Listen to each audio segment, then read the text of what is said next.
Wayanad DCC മുൻ treasurer NM വിജയന്റെ മരണത്തിൽ IC ബാലകൃഷ്ണനെ സംരക്ഷിക്കുന്ന നിലപാടുമായി KPCC. MLA സ്ഥാനം രാജിവെക്കേണ്ട എന്നും ആത്മഹത്യാക്കുറിപ്പിൽ ദുരൂഹതയുണ്ട് എന്നുമാണ് കോൺഗ്രസ് വാദം.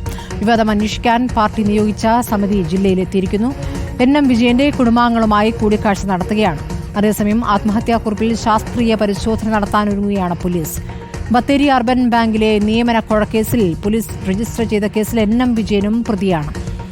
VS രഞ്ജിത്ത് വിവരങ്ങളുമായി. VS, ഇപ്പോൾ IC ബാലകൃഷ്ണന് പൂർണ്ണ പിന്തുണ പ്രഖ്യാപിച്ചുകൊണ്ടൊരു പ്രതികരണത്തിലേക്ക് കോൺഗ്രസ് നീങ്ങുകയാണ്. അതിനവർ പറയുന്ന ന്യായീകരണം എന്താണ് എന്നുള്ളതാണ് അറിയേണ്ടത്. അതോടൊപ്പം തന്നെ പോലീസ് ഇക്കാര്യത്തിലെ അന്വേഷണം ഏത് ഘട്ടത്തിലേക്ക് നീക്കുകയാണ്?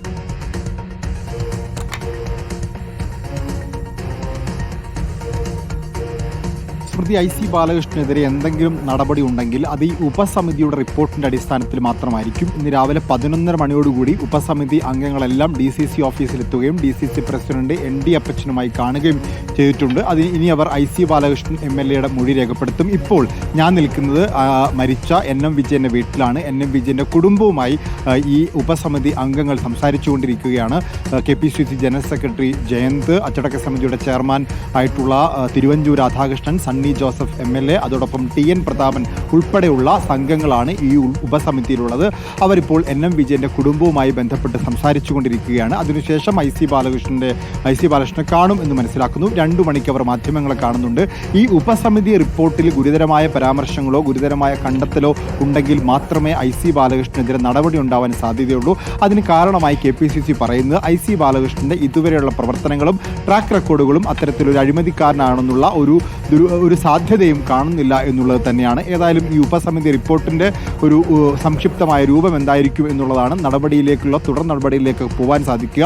KPCC പ്രസിഡന്റും VD സതീഷിനുമൊക്കെ ഇന്നലെ നടത്തിയ പരാമർശങ്ങൾ IC ബാലകൃഷ്ണനെ സംരക്ഷിക്കുന്ന തരത്തിൽ തന്നെയാണ്. കാരണം ഈ VD സതീശൻ പറയുന്നത് കുടുംബത്തിനൊരു ഭീഷണിയുടെ സ്വരം ഉണ്ട് എന്നുള്ളതാണ്. അതുപോലെ KPCC പ്രസിഡന്റ് പറഞ്ഞിട്ടുള്ളത് ഈ കുടുംബത്തിന്റെ പരാമർശങ്ങൾ അന്തവും കുന്തവും ഇല്ലാത്തതാണെന്നുള്ളതാണ്. അപ്പോൾ അത്തരത്തിലുള്ള പരാമർശങ്ങളൊക്കെ നടത്തുമ്പോൾ സ്വാഭാവികമായിട്ടും IC ബാലകൃഷ്ണനെ സംരക്ഷിക്കാൻ തന്നെയാണ് ഇപ്പോൾ KPCCയുടെ തീരുമാനം. പക്ഷേ ഈ ഉപസമിതി ഇവിടെ എത്തുന്നു, എല്ലാവരുമായി സംസാരിക്കുമെന്ന് പറയുന്നു. അങ്ങനെ എല്ലാവരുമായി സംസാരിച്ചെടുക്കുന്ന തീരുമാനം ന്യായമായ തീരുമാനവും ആ റിപ്പോർട്ടിൽ എല്ലാ കണ്ടെത്തലുകളും ഉൾപ്പെടുത്തിയിട്ടുമുണ്ടെങ്കിൽ ഒരുപക്ഷെ IC ബാലകൃഷ്ണനെതിരെ ഈ കുടുംബം പറയുന്ന പ്രകാരത്തിലുള്ള നടപടികളിലേക്ക് പോയേക്കാം.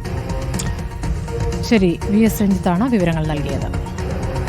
NM വിജയന്റെ മരണത്തിൽ കുടുംബം ഉന്നയിച്ച കാര്യങ്ങളിൽ വസ്തുതയുണ്ടോ എന്ന് പരിശോധിക്കേണ്ടത് പാർട്ടിയുടെ ആവശ്യമാണെന്ന് രമേശ് ചെന്നിത്തല. KPCC പ്രസിഡന്റ് കമ്മിറ്റിയെ നിയോഗിച്ചു. കമ്മിറ്റി എല്ലാം വിശദമായി നോക്കും.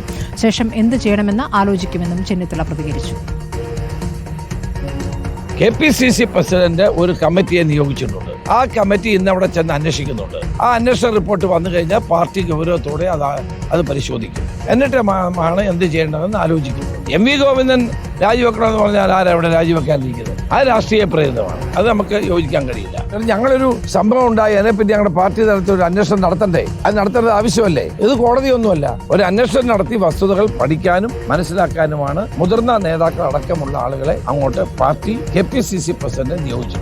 ആ കുടുംബം ഉന്നയിച്ച കാര്യങ്ങളിനകത്ത് എന്തെങ്കിലും വസ്തുതയുണ്ടോ എന്ന് പരിശോധിക്കേണ്ടത് പാർട്ടിയുടെ ആവശ്യമാണ്. അത് പാർട്ടിയോടൊപ്പം നിൽക്കുന്ന ഒരു കുടുംബമാണ്. അതുകൊണ്ട് അന്വേഷണം നടത്തിയ ശേഷമായിരിക്കും മറ്റ് കാര്യങ്ങളെപ്പറ്റി ആലോചിക്കുന്നത്.